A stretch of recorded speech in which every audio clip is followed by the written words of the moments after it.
सिर्फ एक श्राप कांग्रेसियों को पड़ा भारी। हिंदी पट्टी राज्यों से सुपड़ा हुआ साफ। भगवामय हुए मध्य प्रदेश, छत्तीसगढ़ और राजस्थान। किस पाप की कीमत कांग्रेसियों को हार से चुकानी पड़ी, देखिए सिर्फ धर्म ज्ञान पर।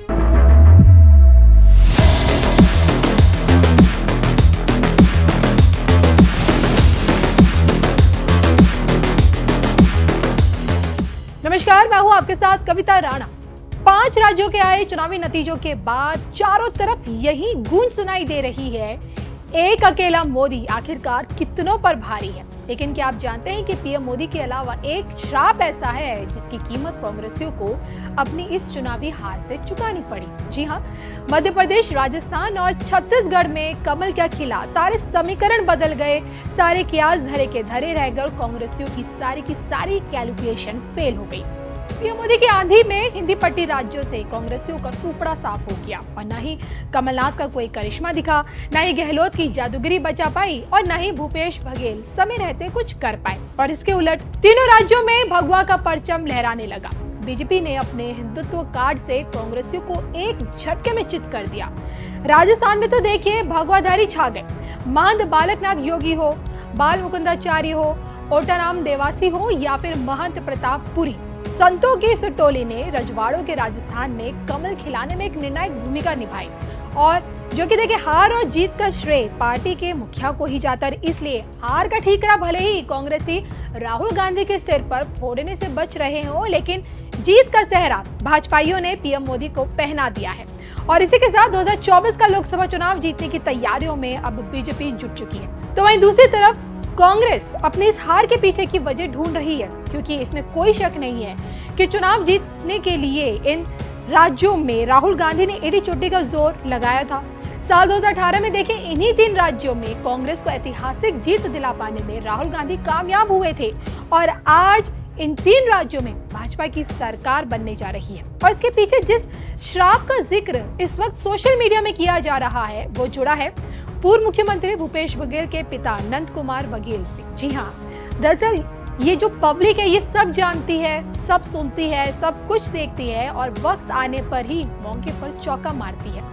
नंद कुमार बघेल उस वक्त सुर्खियों में आए थे जब प्रदेश में उनके बेटे की सरकार थी, लॉकडाउन भी चल रहा था और जाने अनजाने में सही लेकिन पीएम मोदी को लेकर वो कुछ ऐसा बोल गए जो आज कांग्रेसियों की हार की वजह भी बन सकती है। जी हाँ, दरअसल नंद कुमार बघेल ने सोशल मीडिया साइट फेसबुक पर पीएम मोदी को लेकर ये लिखा था कि मोदी राम से भी ज्यादा दुष्ट हैं और अपने इस पोस्ट में उन्होंने ये पूरी बात लिखी थी, राम से अधिक दुष्ट मोदी है। राष्ट्रीय मतदाता जागृति मंच एवं कल्याण समिति के अध्यक्ष नंद कुमार बघेल ने ये कहा कि हमने भूपेश बघेल कांग्रेसी मुख्यमंत्री को लिखित में दिया है कि हम छत्तीसगढ़ के 13 जगहों पर जन जागृत का मोदी कोरोना के कर्फ्यू से मुक्ति पाने के लिए बुद्ध और गांधी के रास्ते में चलकर जागरूकता कार्यक्रम करेंगे और जनता को बुद्ध के पंचशील और गांधी के असहयोग के माध्यम से जनता को जागृत कर मोदी के द्वारा लगाए गए कर्फ्यू का उल्लंघन कर स्वतंत्रता प्राप्ति के लिए गांधी के असहयोग के द्वारा आजादी प्राप्त करेंगे। तो इस पोस्ट के वायरल होने के बाद जैसे ही लोगों ने बघेल सरकार पर निशाना साधना शुरू किया, अपनी भद पीटने के तुरंत बाद फेसबुक पोस्ट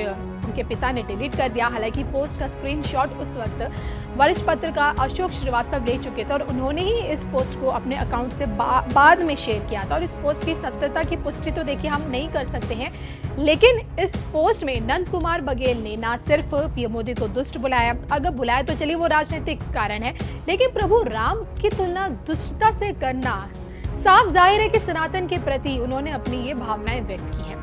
अब इस पोस्ट का श्राप से क्या कनेक्शन है ये समझने के लिए हम आपको रामचरितमानस की एक पंक्ति सुनाते हैं। जब तेहि केनि राम के निंदा, क्रोधवत अति भयो कपिंदा, हरि हरि निंदा सुने जो काना, होई पाप घोघात समाना। इस पंक्ति का भावार्थ ये कहता है जब उसने राम की निंदा की, जब रावण राम की निंदा करते हैं तब तो कपि श्रेष्ठ अंगद अत्यंत क्रोधित हो जाते हैं, क्योंकि शास्त्र ऐसे कहते हैं जो अपने कानों से भगवान विष्णु और शिव की निंदा सुनता है उसे गोवध के समान पाप मिलता है। जी हाँ, जिसका मतलब बिल्कुल साफ है कि या प्रभु राम को दुष्ट बोलकर नंद कुमार बघेल ने जो पाप किया है, उसी पाप की कीमत चुनावी हार से कांग्रेसियों को अंत में आज चुकानी पड़ रही है। तो सनातन के खिलाफ बोलकर, सनातन के खिलाफ बोलने वालों का साथ देकर, सनातन के खिलाफ सुनकर भी कांग्रेसियों ने जो पाप किया है, उसका अंजाम आज हम लोगों के सामने है। और ये बात खुद कांग्रेसी नेता आचार्य प्रमोद कृष्णम भी मानते हैं कि सनातन का विरोध ही कांग्रेसियों की नैया को डुबा ले गया। मुझे लगता है ये कांग्रेस की हार नहीं है, ये वामपंथ की हार है। कुछ दिनों से कांग्रेस में कुछ ऐसे नेता घुस आए थे और घुस आए हैं और उनका बड़ा प्रभुत्व है। कांग्रेस के सभी फैसलों में उनकी बड़ी महत्वपूर्ण भूमिका है और वो कुछ नेता कांग्रेस को महात्मा गांधी के रास्ते से हटाकर वामपंथ के रास्ते पे ले जाना चाहते हैं और ले जा रहे हैं। तो कांग्रेस पार्टी महात्मा गांधी के रास्ते पे चलकर यहाँ तक आई है। महात्मा गांधी जी की सभा की शुरुआत रघुपति राघव राजा राम पतित पावन सीताराम से होती थी। आज उस कांग्रेस को सनातन के विरोधी पार्टी के रूप में जाना जाने लगा है। ये दुर्भाग्य है। कांग्रेस पार्टी ने अगर ऐसे नेताओं को नहीं निकाला तो कांग्रेस पार्टी की हालत बहुत जल्दी AIMIM जैसी हो जाएगी। कांग्रेस पार्टी के नेतृत्व को इस पर गंभीरता से विचार करना चाहिए और कांग्रेस को महात्मा गांधी, पंडित नेहरू, इंदिरा गांधी, राजीव गांधी की कांग्रेस रहने दिया जाए। कांग्रेस को महात्मा गांधी के रास्ते से हटा के मार्क्स के रास्ते पे ले जाने वाले जो नेता हैं, इनको बाहर का रास्ता दिखाना चाहिए। अगर बात करें तेलंगाना में कांग्रेस जीत गई है, वहीं छत्तीसगढ़ में टक्कर थी बराबर की, लेकिन सीटें गड़बड़ के हार कर बीजेपी अब आगे निकल गई है। देखिए, भारत भावनाओं का देश है और सनातन का विरोध हमें ले डूबा। जातिवादी राजनीति को कभी इस देश ने स्वीकार नहीं किया है। जातिवादी राजनीति और सनातन का विरोध, ये हमें ले डूबे। सब कांग्रेस ने पूरे जोर से कहा था कि राजस्थान हम लोग जीत रहे हैं, राजस्थान मध्य प्रदेश दोनों आप लोग हार गए हैं। किसको जिम्मेदार ठहराते हैं इस चीज को लेकर? अब इसका एनालिसिस होगा, विश्लेषण होगा। फिलहाल तो इन राज्यों के जो प्रभारी हैं उनको तुरंत इस्तीफा दे देना चाहिए। अगर उनमें जरा सी भी शर्म हो तो अपने अपने इस्तीफे दे देने चाहिए। DMK के नेताओं की अगर यही हरकतें रहीं और सनातन धर्म के खिलाफ इसी तरह की बकवास वो करते रहे तो गौमूत्र वाले राज्यों में नहीं, सांड वाले राज्यों में भी बीजेपी का परचम लहरा जाएगा। जहां तक सवाल है संसद में गौमूत्र छिड़कने का, तो संसद वैसे ही मंदिर है और पंचगव्य मंदिर में प्रयोग होता ही है। स्वागत है। इस तरह के बयानबाजी से क्या शो करना चाहते हैं? क्या धार्मिक भावनाओं को ठेस पहुंचा रहे हैं? ये सब रावण के खानदान के लोग हैं, आसुरी शक्तियां हैं, भारत को बर्बाद करना चाहती हैं, भारत से सनातन को मिटाना चाहते हैं, भारतीय लोकतंत्र को खत्म करना चाहते हैं।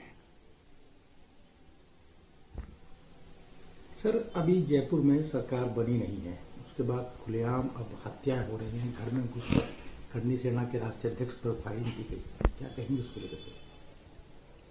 ये तो घोर अपराध है। हत्या घर में घुस के हो या घर के बाहर हो, हत्या तो हत्या है। पुलिस प्रशासन को काम करना चाहिए। अभी तो अशोक जी का इस्तीफा हुआ नहीं है। मैं अशोक गहलोत जी से कहूंगा कि जिन्होंने ये कुकर्म किया है उनके खिलाफ सख्त से सख्त कार्रवाई करें। सर, अगर बात करें कांग्रेस की सरकार पहले थी तो वहां पर इतनी आपराधिक नहीं थी, लेकिन जैसे जैसे सरकार बदल रही है आपराधिक दिन पर दिन बढ़ते जा रहे हैं। नहीं, अपराध का सरकार से क्या लेना देना। कोई भी सरकार नहीं चाहती उसके राज्य में अपराध हो, लेकिन सरकार का जो ढीलापन है वो अपराधों को बढ़ावा देता है। अपराध अगर कांग्रेस के राज में हो तब भी अपराध है और बीजेपी के राज में हो तब भी अपराध है। तो अगर राजस्थान में अपराध हो रहा है तो बिल्कुल सरकार का फर्ज बनता है, सरकार का कर्तव्य बनता है। मैं घोर निंदा करता हूं इस तरह की हत्याओं की। सख्त से सख्त कार्रवाई की जानी चाहिए। हत्याओं पर राजनीति नहीं की जाए। अगर हमारी सरकार में हत्या हो गई तो हम चुप रहेंगे, दूसरे की सरकार में हत्या हुई तो हम बोलेंगे। ये दोगलापन है।